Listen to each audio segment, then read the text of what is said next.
টিউবের কিচেনে সবাইকে স্বাগত। বানিয়ে নিচ্ছি শীতের সকলের প্রিয় লাউয়ের ডগার পাতা।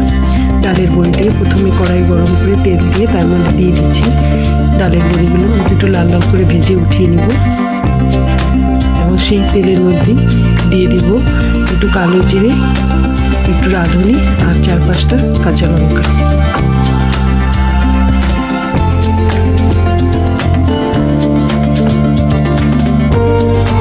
মশলাগুলোকে একটু নেড়ে চেড়ে দিয়ে দিব ডগাগুলোকে একটু নেড়ে চেড়ে দিয়ে দিচ্ছি বেগুন, আলু আর গাজর।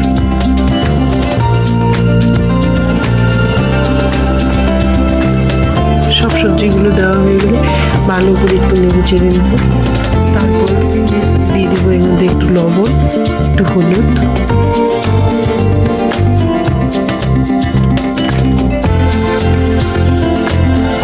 দিয়ে একটু ভালো করে নেড়ে চেড়ে ঢাকনা দিয়ে রাখবো 5-10 মিনিটের জন্য। 5-10 মিনিট পর ফিরে আসছি, ঢাকনা তুলে নিচ্ছি।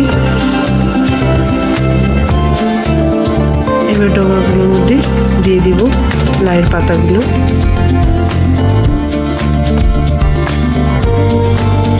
ছোট ছোট করে কেটে নিয়েছিলাম লাউয়ের পাতাগুলো, ওইগুলো দিয়ে একটু ভালো করে নাড়াচাড়া দিয়ে আরেকটু 5-10 মিনিটের জন্য ঢেকে রাখবো।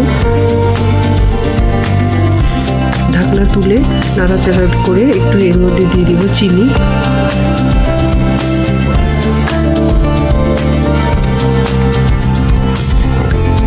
চিনিটা দেওয়ার পরে আরেকটু ভালো করে নাড়াচাড়া করে দিব এর মধ্যে ডালের বড়ি, যেটা আগে থেকে ভেজে রেখেছিলাম। লাউয়ের পাতার মধ্যে ডালের বড়িটা দিলে খুব মজা লাগে খেতে, তোমরাও দিয়ে দিবে। এইভাবে একটু ভালো করে নেড়ে চেড়ে তারপর একটু দিয়ে দিব চালের গুঁড়ি। চালের গুঁড়িটা দিলে এই যে একটা জল জল ভাব, ছাড়া ছাড়া ভাব দেখা যাচ্ছে, সেটা আর থাকবে না। একটু জলের মধ্যে চালের গুঁড়িটা গুলে দিয়ে দিচ্ছি। এভাবে বানিয়ে নিই, সবাই খাবে, ভালো লাগবে। দারুণ মজাদার একটা সবজি। নমস্কার।